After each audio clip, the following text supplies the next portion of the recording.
Well, in the Twin Cities now, 4 residents were recognized at the 49th annual Dr. Martin Luther King Jr. Awards Luncheon. It's a joint program from Bloomington and Normal's Human Relations Commissions. The awards honor individuals for their contributions to social justice and civil rights in the spirit of Dr. King.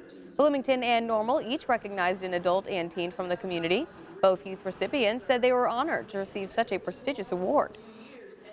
It means leadership, empathy, and he's obviously like a great person.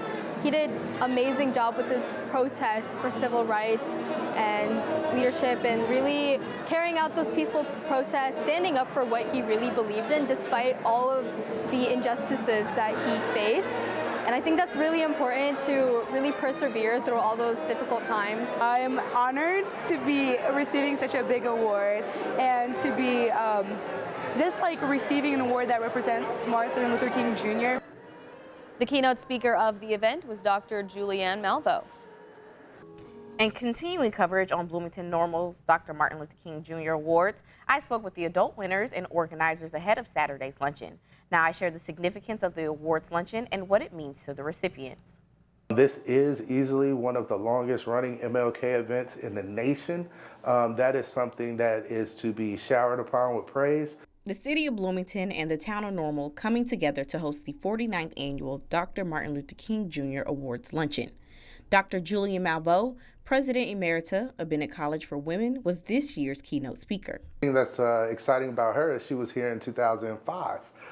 So almost exactly 20 years to the day. It's a joint event led by the Normal Human Relations Commission and the Bloomington Human Relations Commission. Both commissions saw it fit to bring her back. After pulling through nominations, each municipality presents one youth and one adult winner.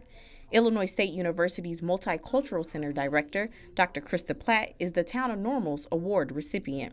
I think it's just a reflection of the heart that I have to serve. And it feels good to know that what has been instilled in me, in the community that I come from, is reflected in the work that I'm doing, and other people are able to see that too, and that's no small thing.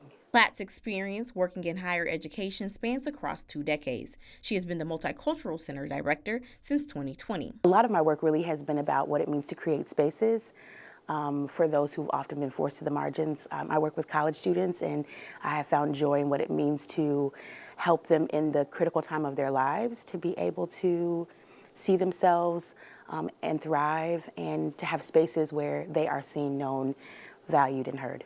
Bloomington's District 87 School Board member, Bridget Gibson, was not only surprised to know she won, but she was also shocked to learn who nominated her. To be nominated by my superintendent, Dr. Mauser, was very just surprising. To be so honest and transparent, I kind of shed some tears, because you just don't know, when you're moving around the community, just being who you are, who God has called you to be, that other people notice. State Farm brought Gibson to Bloomington in 1997. Community service is what keeps her staying.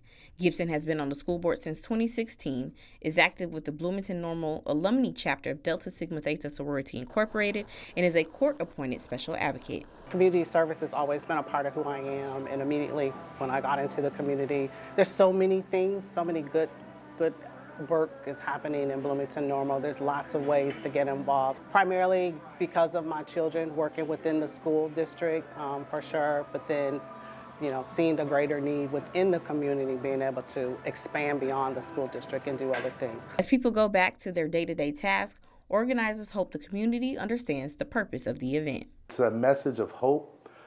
It's a message of positivity for the future. How can we continue to move forward as a community, as one that loves on each other, one that is far from hate?